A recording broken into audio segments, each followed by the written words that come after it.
Hi, I recently made an album. If you're interested, the link is in the description. And I made this almost entirely in Renoise, and I had to learn some tricks to accelerate my workflow because some things in Renoise can be pretty slow to do. And I wanted to share three of the most useful things that I learned. So the first one is really simple. To show it, we'll just make a hi-hat pattern with some velocity inputs. Okay.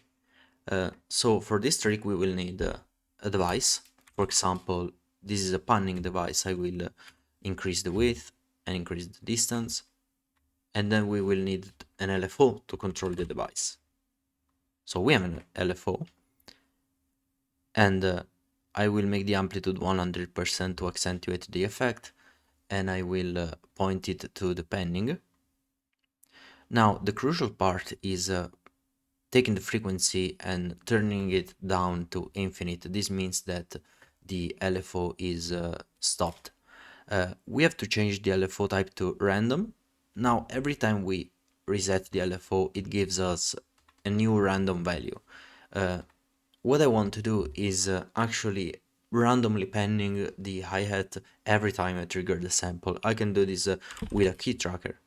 It is method device. It tracks whenever you press a key, and it sends a signal. Now, I extended the range of the key tracker. This is not necessary, but it could be, for example, if you're using this trick on a lead, on a pad, on a bass. Now we will take the signal and we will point it to the LFO and to the reset value. Now every time we press a key on this track, the key tracker will send a signal to the LFO reset, and it will give us a new panning value. So let's read the result.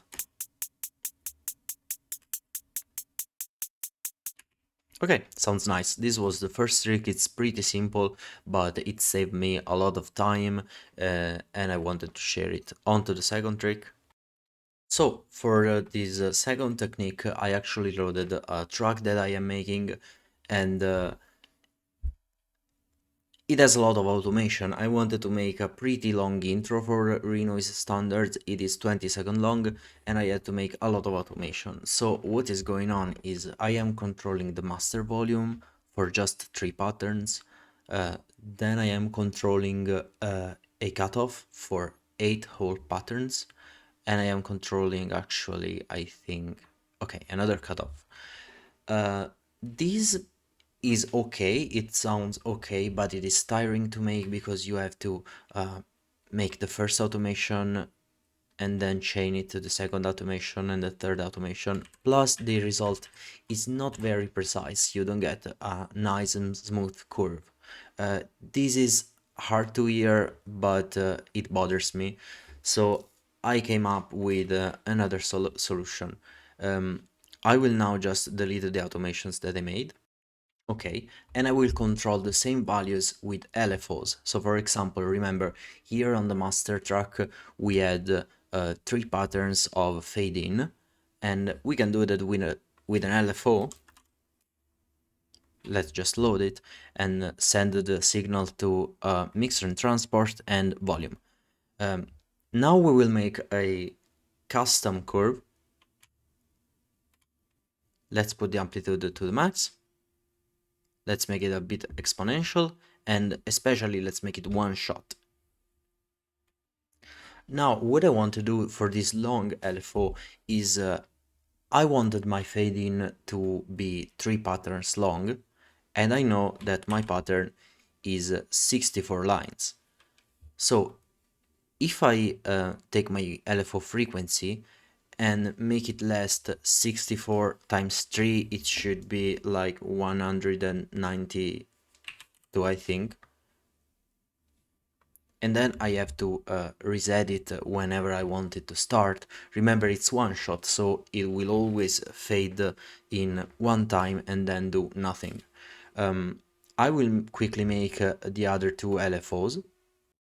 So I changed up some things, and what I did is make some LFOs. For example, here on the master I have the LFO that I made previously, and on the pads I have a similar LFO a bit longer, 512, because that spans over 8 patterns, and it controls the analog filter cutoff. And again, on the drum group, I have another LFO that spans over 512 lines and still controls the cutoff. So we have a long intro, we have smooth curves, we can just create LFOs to make long automations without having to edit the patterns. So let's hear the end result. I think it sounds okay.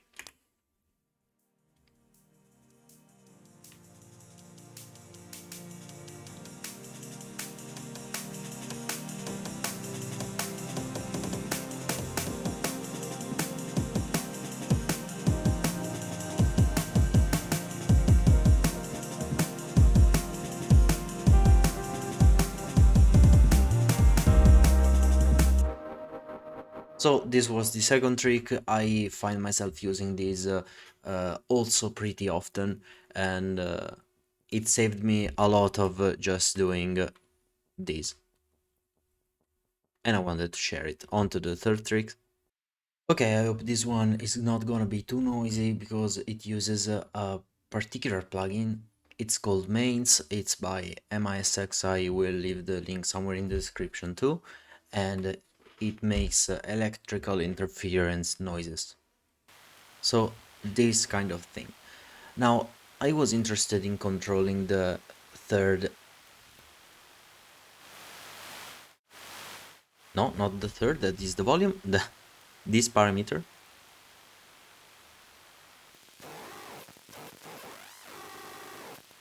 And this parameter. And I wanted a smooth random function. What this means is we have an LFO and it has a random sample and hold function, as we can see, but there is no interpolated smooth random function. And I really wanted this, so I found a way around, and I actually made this. And for this we need another plugin, and it is Vital. Now Vital, other than being a wonderful plugin, is also free, so I highly suggest you download it. In Vital we just have to take any wave shape. Actually I took a sine wave, and what I did is actually take a note of the sine wave and play it throughout the whole track. I also assigned this random function to the sine wave level, as you can see. And this now Renoise has a smooth random function, more than one actually. I'm using sine interpolate, but we have Berlin, we have Lorentz attractor, which is okay, and we also have sample and hold, but I don't care about that. So we have sine interpolate. I turned on the stereo factor, and I made the actually the assignment bipolar and stereo, I think. So we have this situation. Now, what we can do once we have our sine wave playing is mute the track. So our sine wave is actually playing, but we will mute the track. And we have a couple of signal followers.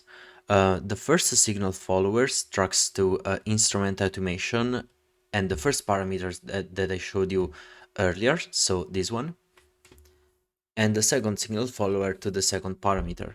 Now signal follower just takes in the signal that is on the track, its volume, and turns it into a Renoise signal so that we can control parameters with it. What I did is making the signal that I created with Vital stereo, so that we can actually have two signals with one Vital instance, because the first signal followers, as you can see, tracks the left channel, and the second signal follower tracks the right channel.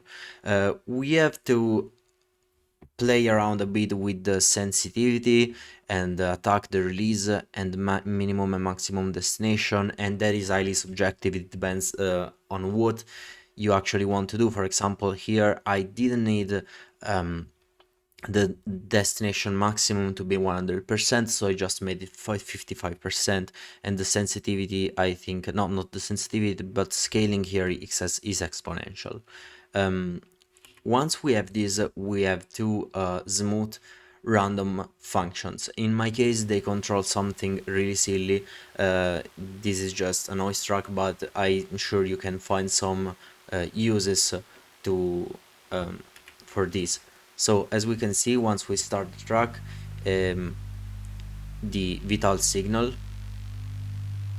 actually controls these two little parameters down there, and it will do so throughout the whole track. We can make this more obvious, I think, with the sample and hold. Okay, so we can see it is actually tracking the way we intended to. Okay, I put away the track because it was becoming a bit annoying, but these were the three main tricks that I used on my album and that I had to learn to actually make my album in a pleasurable and fast way with a nice workflow. And I hope they can be of use to you too. This is it. Bye.